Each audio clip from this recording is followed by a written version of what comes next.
안녕하세요. 소방합격 노트입니다. 오늘도 기출문제 풀면서 합격까지 한 걸음씩 가보겠습니다. 이번 영상에서는 2025년 1회 기출문제 소방관계법규를 풀어보겠습니다. 문제 하나 풀어드리고 그 문제에서 진짜 중요한 핵심 키워드까지 딱 짚어드릴 거예요. 헷갈리는 함정들도 많으니까 끝까지 같이 따라오시면 좋습니다. 그럼 바로 문제 41번부터 시작할게요. 자, 문제 41번이에요. 소방안전관리자 관련 문제인데 실무에서도 진짜 중요한 내용이에요. 상황은 이래요. 특정 소방 대상물에 있던 소방안전관리자가 해임되거나 퇴직해서 그 자리가 비어버렸어요. 이럴 때 관계인은 새로운 소방안전관리자를 다시 뽑아야 하거든요. 그런데 그걸 언제까지 해야 하냐, 이게 문제의 핵심이에요. 기준일은 해임한 날부터예요. 보기를 보면 10일 이내, 20일 이내, 30일 이내, 40일 이내 이렇게 4개가 나와 있죠. 정답은 3번 30일 이내예요. 소방안전관리자 업무가 끝난 날부터 30일 안에 새로운 사람을 재선임해야 한다고 법에 딱 정해져 있거든요. 나머지 10일, 20일, 40일은 재선임 기준이랑 헷갈리기 쉬운 다른 숫자들이라서 나온 함정보기예요. 여기서 하나 더 챙겨가시면 좋은 게 재선임을 다 하고 나면 그걸로 끝이 아니라 선임한 날부터 14일 이내에 소방본부장이나 소방서장한테 신고까지 해야 해요. 재선임 30일, 신고 14일 이렇게 세트로 기억해 두시면 좋아요. 그럼 이제 이 문제의 핵심 키워드 3개 짚어드릴게요. 1위는 재선임이에요. 팀장이 갑자기 그만두면 새 팀장을 다시 뽑아야 팀이 돌아가는 것처럼 소방안전관리자가 없어지면 반드시 새로 뽑아야 해요. 이 위는 30일이에요. 택배 반품에도 기한이 있는 것처럼 새 안전관리자를 뽑는데도 정해진 마감 기한이 30일이라고 보시면 돼요. 3위는 기준일, 그러니까 해임한 날이에요. 달리기 시합에서 출발선을 정해야 기록을 재듯이 며칠이 지났는지 세려면 언제부터 셀지 그 출발점부터 정확히 정해야 하거든요. 정리하면 이렇게 외우시면 돼요. 안전관리자 자리가 비면 삼겹살 익듯 30일 안에 재선임 완료, 이렇게 기억해 두세요. 다음 42번 문제입니다. 이번엔 문제 42번 소방기본법 용어 정의 문제예요. 이런 정의 문제는요, 법 조문 원문이랑 지문을 토시 하나까지 비교하는 게 진짜 핵심이에요. 보기를 하나씩 보면요.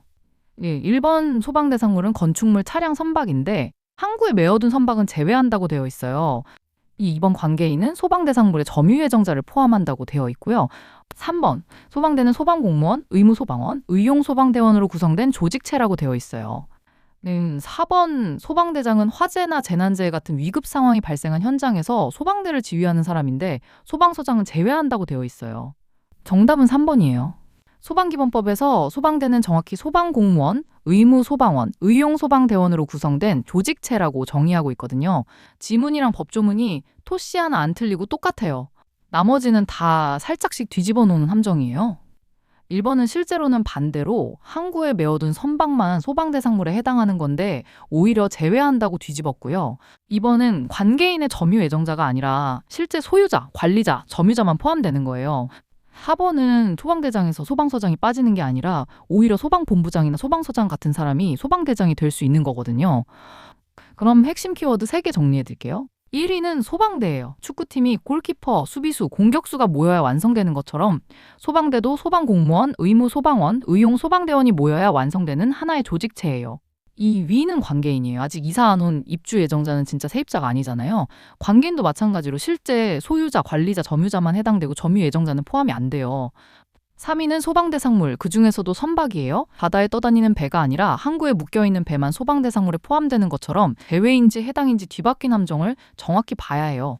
이렇게 외우시면 돼요. 직업, 의무, 의용, 삼형제가 손잡으면 짜잔, 소방대 완성이에요. 다음 문제입니다. 문제 43번은 소방시설 공사업 등록 관련 문제예요. 소방시설 공사업에 등록을 하려는 사람은요, 소방청장이 지정하는 금융회사나 소방산업공제조합한테 자본금 기준금액의 100분의 20 이상에 해당하는 담보를 맡기거나 현금을 예치하거나 출자를 해야 해요. 그리고 그걸 했다는 걸 증명하는 확인서를 발급받아야 하거든요. 이 확인서를 어디에 제출해야 하느냐? 이게 문제예요. 보기로 소방청장, 감리원, 시도지사, 소방서장 이렇게 4개가 나와요. 정답은 3번 시도지사예요. 소방시설 공사업 등록 자체가 시도지사한테 하는 절차거든요. 그러니까 자본금 기준을 충족했다는 확인서도 등록 신청서랑 같이 시도지사한테 제출해야 해요. 소방청장은 확인서를 발행하는 금융회사나 소방산업공제조합을 지정해주는 역할일 뿐이지 서류를 직접 받는 곳이 아니에요. 감리원은 공사 감리를 담당하는 사람이라 등록 절차랑은 상관이 없고요. 소방서장도 이 등록 업무의 관할청이 아니에요. 핵심 키워드 정리해드릴게요. 1위는 시도지사예요. 사업자 등록을 관할 구청이 하는 것처럼 소방시설 공사업 등록도 관할 시도지사한테 접수하는 게 원칙이에요. 2위는 등록이에요. 학원을 열려면 관청에 등록 서류를 내야 하는 것처럼 공사업을 하려면 등록 서류를 갖춰서 제출해야 해요. 3위는 확인서 자본금 증명이에요. 전세 계약할 때 잔고 증명서를 내는 것처럼 자본금 기준을 충족했다는 걸 증명하는 서류를 함께 내야 하거든요. 이렇게 외우시면 돼요. 자본금 증명서는 동네 시도지사한테, 소방청장은 회사만 지정해줄 뿐 서류는 결국 시도지사 행위예요. 다음 문제입니다. 문제 44번. 소방시설 별하자. 보수 보증기간 문제예요. 이건 그룹으로 묶어서 외우면 진짜 편해요. 보기를 보면요. 1번 유도등은 1년, 2번 자동소화장치는 3년, 3번 자동화재 탐지 설비는 2년, 4번 상수도 소화용수 설비는 2년 이렇게 되어 있어요. 정답은 2번 자동소화장치는 3년이에요. 소방시설공사업법 시행령을 보면 하자보수 보증기간이 3년인 소화설비 그룹이 있는데요. 자동소화장치, 옥내외 소화전, 스프링클러, 물분무 등 소화설비, 자동화재 탐지 설비, 상수도 소화용수 설비 같은 것들이 여기 속해요. 자동소화장치도 이 3년 그룹에 딱 들어가거든요.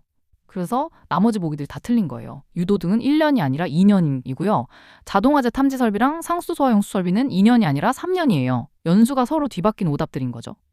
정리하면요. 2년짜리 그룹은 피난기구, 유도등, 유도표지, 비상경보 설비, 비상조명등, 비상방송 설비, 무선통신 보조 설비고요.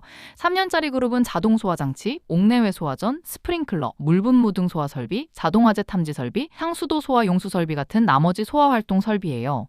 핵심 키워드 짚어드릴게요. 1위는 3년 그룹, 소화설비예요.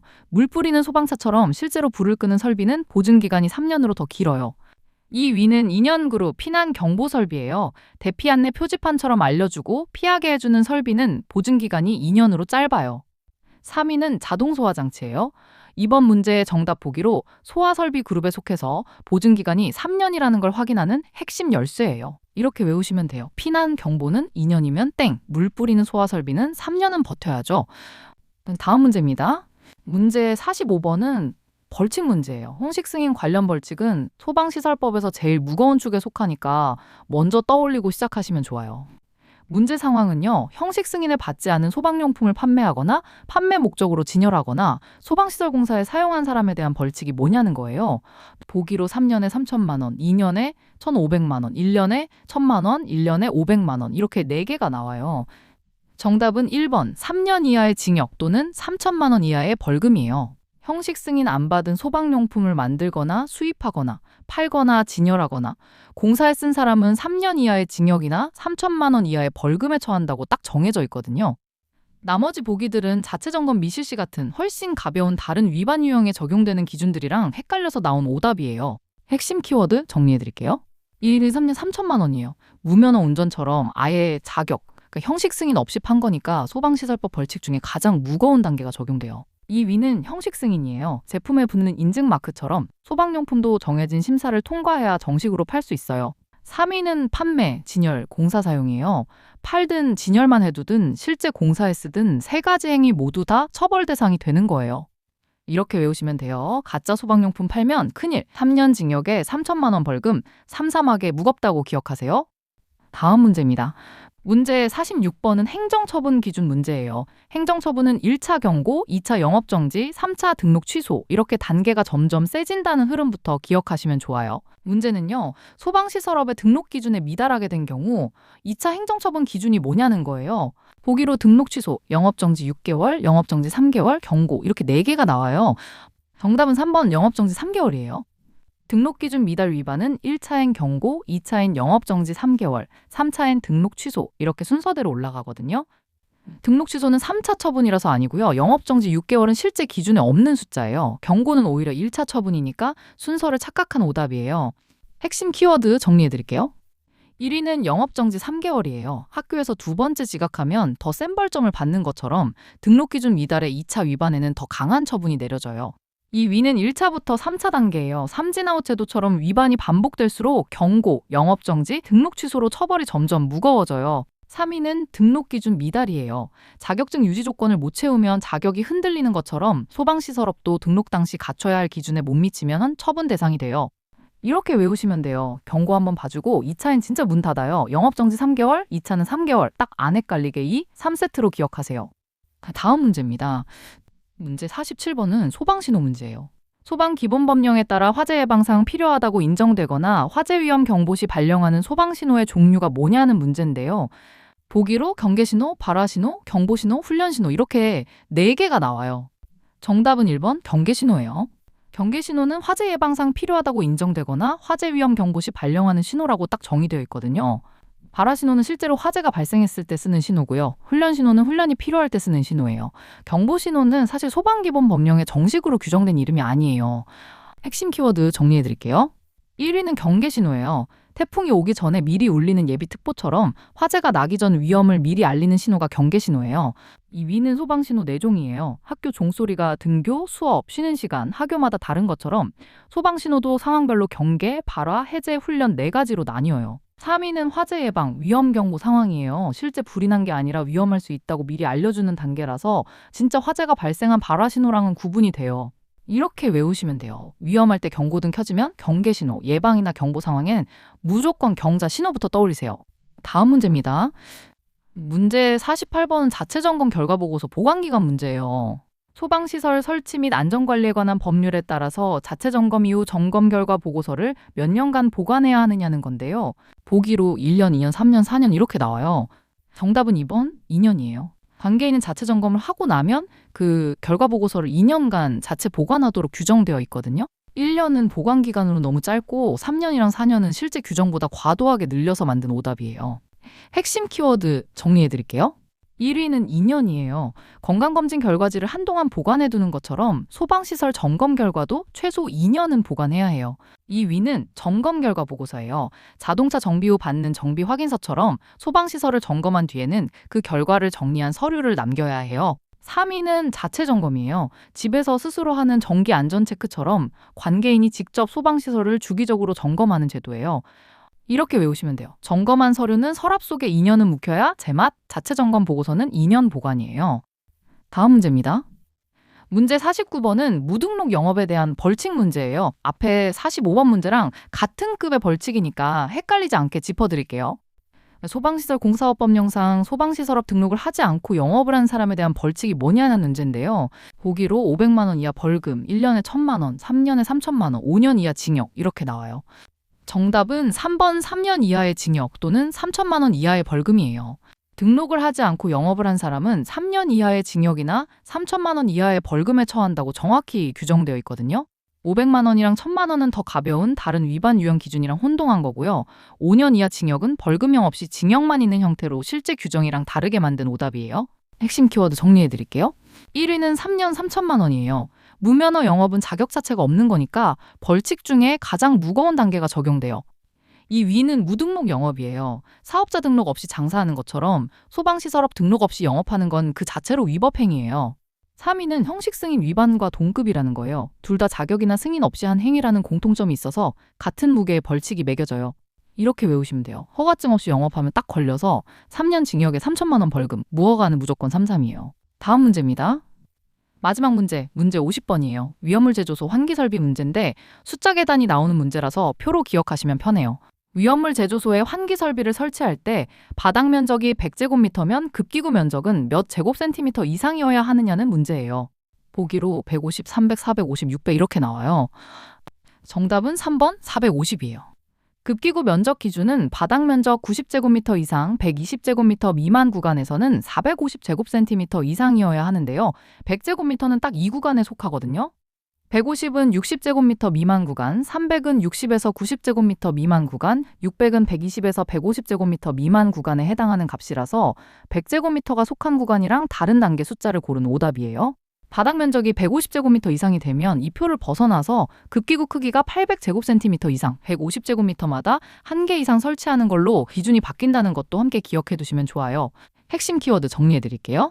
1위는 450제곱센티미터예요. 옷 사이즈가 몸에 맞는 치수로 정해지는 것처럼 바닥 면적 100제곱미터에 맞는 급기구 면적 치수는 450제곱센티미터예요. 2위는 바닥 면적 구간표예요. 계단을 오를수록 한 칸씩 높아지듯 60, 90, 120, 150제곱미터 구간을 넘을 때마다 급기구 면적도 150제곱센티미터씩 커져요. 3위는 급기구예요. 방에 창문을 열어 바람이 들어오게 하는 것처럼 위험물 제조소에 신선한 공기를 들여보내는 통로 역할을 하는 설비예요. 이렇게 외우시면 돼요. 60, 90, 120, 150, 계단 오르듯 150에서 300, 450, 600으로 커지는데 100제곱미터는 딱 450칸이에요. 네, 다음 문제입니다. 문제 51번이에요. 국고보조 대상사업 문제인데 소방용수 시설이랑 헷갈리기 딱 좋은 문제예요.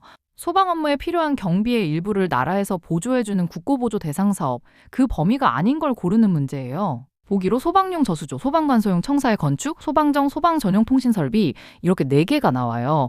이 정답은 1번 소방용 저수조예요. 소방용 저수조는 국고보조 대상이 아니라 시도지사가 직접 설치하고 관리해야 하는 소방용수시설이거든요. 소방관소용 청사의 건축, 소방정, 소방전용 통신설비는 전부 소방기본법 시행령에 명시된 국고보조 대상 사업에 정확히 해당하는 항목들이에요. 핵심 키워드 정리해드릴게요. 1위는 소방용 저수조예요. 동네 우물처럼 지역 주민, 그러니까 시도가 직접 관리하는 시설이라서 국가 지원이 아니라 시도지사가 스스로 챙겨야 하는 소방용수 시설이에요. 2위는 국고보조 대상 사업이에요. 국가가 지자체에 지원금을 주듯이 소방자동차나 소방정, 통신설비 구입비나 소방서 건물 짓는 비용의 일부를 나라가 보태주는 제도예요. 3위는 소방용수시설이에요. 동네 수도관처럼 저수조, 급수탑, 소화전 등 물을 공급하는 시설로 국고보조가 아니라 시도지사가 직접 설치하고 관리할 의무를 져요. 이렇게 외우시면 돼요. 저수조는 국고 도움 없이 시도지사가 셀프로, 나머지 장비들은 다 국고보조 찬스라고 기억하세요. 다음 문제입니다. 문제 52번은 자동화재 탐지설비 설치 대상 문제예요. 대부분 시설이 600제곱미터 기준을 쓰는데 딱 하나 예외가 있다는 거 기억하시면 쉽게 풀려요. 자동화재 탐지설비를 설치해야 하는 특정 소방대상물의 기준 중에서 틀린 걸 고르는 문제예요. 보기를 보면요. 1번, 공장 및 창고시설로서 특수가연물을 지정수량의 500배 이상 저장하거나 취급하는 것. 2번, 지하가상가로서 연면적 600제곱미터 이상인 것. 3번, 숙박시설이 있는 수련시설로서 수용인원 100명 이상인 것. 4번, 장례시설 및 복합건축물로서 연면적 600제곱미터 이상인 것. 이렇게 나와요. 정답은 2번이에요. 지하가, 터널은 제외하고요. 여기에 자동화재 탐지설비를 설치해야 하는 기준은 600제곱미터가 아니라 1000제곱미터 이상이거든요. 그래서 이 지문은 기준 숫자를 잘못 제시한 틀린 설명이에요. 나머지 1번, 3번, 4번은 전부 실제 시행령 기준이랑 정확히 일치하는 옳은 설명이에요. 핵심 키워드 정리해드릴게요. 1위는 지하가예요. 땅속 미로처럼 넓고 복잡한 지하가는 예외적으로 더 큰 기준인 1000제곱미터를 적용받는 다른 시설과는 다른 특별 케이스예요. 2위는 600제곱미터 기준이에요. 대부분의 아파트, 근린생활시설, 장례식장처럼 여러 시설이 공통으로 쓰는 표준 사이즈 기준선이 600제곱미터예요. 3위는 특수가연물 500배예요. 지피나 나무 부스러기처럼 불이 잘 붙는 물건을 왕창 쌓아두면, 그러니까 지정 수량의 500배 이상이면 자동화재 탐지 설비가 꼭 필요해져요. 이렇게 외우시면 돼요. 다들 600인데 지하가만 튀어서 1000, 땅속은 숫자도 크게 간다고 기억하세요. 네, 다음 문제입니다. 문제 53번은 방염대상 물품 문제예요. 대통령령으로 정하는 방염대상 물품에 해당되지 않는 걸 고르는 문제인데요. 여기서 물품은 제조나 가공 공정에서 방염 처리한 물품이에요. 보기로 가공 공정을 처리한 카펫, 두께 2mm 미만인 종이벽지를 제외한 벽지류, 불가피하게 설치 현장에서 방염 처리한 무대용 합판이랑 목재류, 건축물 내부의 벽에 설치한 가구류 이렇게 4개가 나와요. 정답은 4번, 건축물 내부의 벽에 설치한 가구류예요. 방염 대상 물품은 커튼류, 카펫, 벽지류, 전시나 무대용 합판 목재류, 안막이나 무대막, 일정 영업장의 섬유류 소파나 의자 이렇게 한정되는데요. 가구류는 이 목록 어디에도 포함이 안 돼요. 카펫, 벽지류, 무대용 합판이나 목재류는 전부 법령에 명시된 방염 대상 물품에 정확히 해당하는 옳은 지문이에요. 핵심 키워드 정리해드릴게요. 1위는 가구류예요. 쇼핑 리스트에 없는 물건을 카트에 담을 수 없는 것처럼 가구류는 방염 대상 물품 리스트 자체에 이름이 올라있지 않아요. 2위는 방염 대상 물품 목록이에요. 학교 준비물 목록처럼 커튼, 카펫, 벽지, 무대용 합판 목재 같은 정해진 품목만 방염 처리 대상으로 인정돼요. 3위는 제조, 가공 공정 방염이에요. 옷감을 짤 때 방수 코팅을 미리 입히는 것처럼 물건을 만들거나 가공하는 단계에서 미리 불에 잘 안 타게 처리하는 걸 말해요.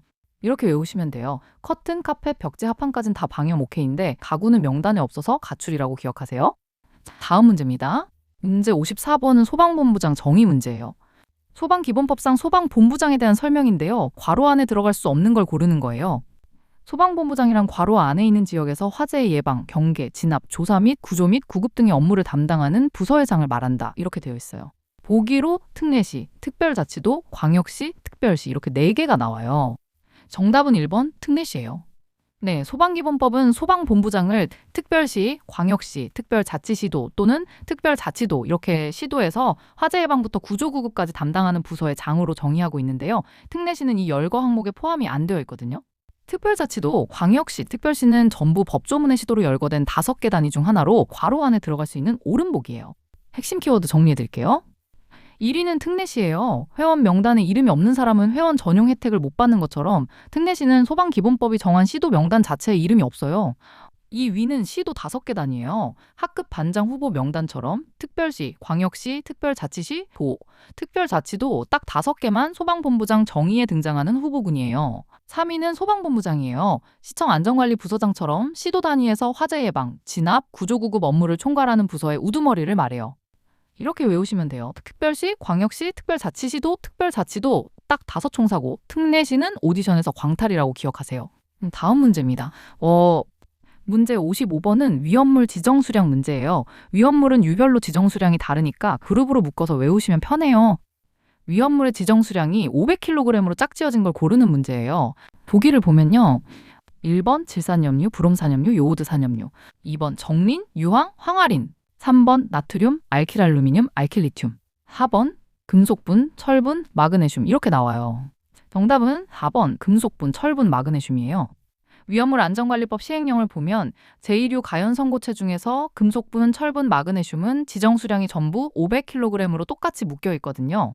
1번은 셋 다 300kg, 2번은 셋 다 100kg, 3번은 셋 다 10kg으로 500kg이 아닌 다른 지정 수량 그룹이에요. 핵심 키워드 정리해 드릴게요. 1위는 금속분, 철분, 마그네슘이에요. 체급이 같은 선수끼리 한 조가 되는 것처럼 이 셋은 지정 수량이 똑같이 500kg인 한 그룹이에요. 이 위는 지정 수량이에요. 약봉지에 적힌 최소 처방 단위처럼 위험물마다 법으로 정한 기준량을 넘으면 규제 대상이 돼요. 3위는 제2류 가연성고체예요. 성냥개비처럼 불이 잘 붙는 고체 종류를 묶어둔 그룹인데 세부 품명에 따라 100kg이랑 500kg 이렇게 두 그룹으로 다시 나뉘어요. 이렇게 외우시면 돼요. 세부치 3총사 금속분, 철분, 마그네슘은 몸무게도 딱 500kg급이라고 기억하세요. 다음 문제입니다. 문제 56번은 행정처분 문제예요. 대부분은 경고에서 시작하지만 예외적으로 처음부터 등록 취소되는 사유들이 따로 있다는 거 기억하시면 좋아요. 소방시설 공사업 법령상 소방시설업에 대한 행정처분 기준에서 1차 행정처분 사항으로 등록 취소에 해당하는 걸 고르는 문제예요. 보기로 거짓이나 그 밖에 부정한 방법으로 등록한 경우, 소방시설업자의 지위를 승계한 사실을 관계인한테 통지하지 않은 경우, 화재 안전 기준에 적합하게 설계나 시공을 하지 않거나 감리를 하지 않은 경우, 등록을 한 후 정당한 사유 없이 1년이 지날 때까지 영업을 시작하지 않거나 계속해서 1년 이상 휴업한 때 이렇게 나와요. 정답은 1번 거짓이나 그 밖에 부정한 방법으로 등록한 경우예요. 이 경우는 재량의 여지 없이 1차 위반만으로도 바로 등록 취소에 해당하는 사유로 정해져 있거든요. 나머지 지휘승계 통지 미행, 설계나 시공이나 감리 부적합, 1년 이상 미영업이나 휴업 이런 것들은 다 1차에는 경고나 영업정지가 내려지고 위반이 반복돼야 등록 취소로 올라가는 단계적 처분 사항이에요. 핵심 키워드 정리해드릴게요. 1위는 거짓, 부정한 방법 등록이에요. 위조 신분증으로 가입한 회원이 발각되면 바로 자격이 박탈되는 것처럼 거짓으로 등록한 게 드러나면 봐줄 것 없이 바로 등록 취소돼요. 이 위는 즉시 등록 취소 4가지예요. 삼진아웃 없이 바로 퇴장당하는 반칙처럼 거짓 등록, 결격 사유, 영업정지 중 영업, 등록증 대여는 예외 없이 1차 등록 취소예요. 3위는 단계적 처분이에요. 옐로카드가 쌓여야 퇴장당하는 축구 규칙처럼 대부분의 위반은 경고부터 시작해서 반복돼야 등록 취소까지 가요. 이렇게 외우시면 돼요. 처음부터 거짓말로 등록했으면 봐줄 것도 없이 바로 등록 취소 1차 아웃이라고 기억하세요. 다음 문제입니다. 문제 57번은 무창층 계구부 요건 문제예요. 크기 기준의 단위를 정확히 봐야 하는 문제예요. 소방시설 설치 및 관리에 관한 법령상 무창층으로 판정하기 위한 계구부가 갖추어야 할 요건 중에서 틀린 걸 고르는 문제예요. 보기로 크기는 반지름 3cm 이상의 원이 통과할 수 있을 것, 해당 층의 바닥면으로부터 계구부 밑부분까지 높이가 1.2m 이내일 것, 도로 또는 차량이 진입할 수 있는 빈터를 향할 것, 화재 시 건축물로부터 쉽게 피난할 수 있도록 창살이나 그 밖의 장애물이 설치되지 않을 것 이렇게 나와요. 정답은 1번이에요. 계구부의 크기 요건은 반지름 3cm가 아니라 지름 50cm 이상의 원이 통과할 수 있는 크기여야 하거든요. 그래서 이 지문은 단위도 틀리고 숫자도 틀린 완전히 잘못된 설명이에요.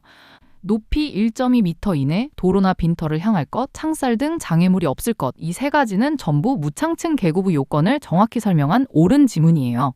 핵심 키워드 정리해드릴게요. 1위는 지름 50cm예요. 농구공 2개를 나란히 놓은 크기 정도로 개구부는 지름 50cm 이상의 원이 통과할 수 있어야 한다는 게 정확한 기준이에요. 2위는 무창층 개구부 요건이에요. 탈출용 비상구 체크리스트처럼 크기랑 높이랑 방향이랑 장애물 여부 같은 여러 조건을 다 만족해야 인정되는 개구부 기준이에요. 3위는 반지름이랑 지름을 헷갈리는 함정이에요. 피자 한 판을 반으로 잘랐을 때 반지름이랑 지름을 헷갈리면 크기가 완전히 달라지는 것처럼 법조문에서도 이 둘을 바꿔치기 하면 완전히 다른 기준이 돼요. 이렇게 외우시면 돼요. 반지름 아니고 지름 50cm, 농구공만한 구멍의 2배쯤 되는 크기로 기억하세요. 다음 문제입니다. 문제 58번은 위험물 유별 문제예요. 이름이 비슷해서 헷갈리는 문제인데요. 하나만 잘 짚으면 쉽게 풀려요. 위험물의 성질이 자기반응성 물질에 속하지 않는 걸 고르는 문제예요. 보기로 유기과산화물, 무기과산화물, 히드라진 유도체, 니트로 화합물 이렇게 4개가 나와요. 정답은 2번 무기과산화물이에요. 무기과산화물은 사실 제1류 위험물인 산화성고체에 속하는 품명이라서 제5류 자기반응성 물질에는 해당하지 않아요. 유기과산화물, 히드라진 유도체, 니트로 화합물은 전부 제5류 자기반응성 물질에 속하는 대표적인 품명들이라 옳은 보기예요. 핵심 키워드 정리해드릴게요. 1위는 무기과산화물이에요. 이름은 비슷해도 다른 반 학생인 것처럼 무기과산화물은 제5류가 아니라 제1류 소속이에요. 2위는 제5류 자기반응성 물질이에요. 혼자서도 열받으면 폭발하는 다혈질 친구처럼 산소 공급 없이도 스스로 반응해서 발열하거나 폭발할 수 있는 물질 그룹이에요. 3위는 유기과산화물이에요. 무기랑 이름은 닮았지만 정반대 반. 그러니까 제5류에 속하는 자기반응성 물질의 대표 품명이에요. 이렇게 외우시면 돼요. 유기과산화물은 5류 식구, 무기과산화물은 1류로 이사감, 유기만 자기반응성 클럽 회원이라고 기억하세요. 다음 문제입니다. 문제 59번은 완공검사 현장 확인 대상 문제예요. 소화설비 종류에서 딱 하나만 예외가 있다는 거 기억하시면 좋아요. 소방시설 공사업 법령에 따른 완공검사를 위한 현장 확인 대상 특정 소방 대상물의 범위 기준 중에서 틀린 걸 고르는 문제예요. 이때 아파트는 제외하고 봐요. 보기로 연면적 1만 제곱미터 이상이거나 11층 이상인 특정 소방 대상물, 가연성 가스를 제조하거나 저장하거나 취급하는 시설 중에서 지상에 노출된 가연성 가스 탱크의 저장 용량 합계가 1000톤 이상인 시설, 스프링클러 설비 또는 호스릴 방식의 소화 설비가 설치되는 특정 소방 대상물, 문화 및 집회시설 이렇게 4개가 나와요. 정답은 3번이에요.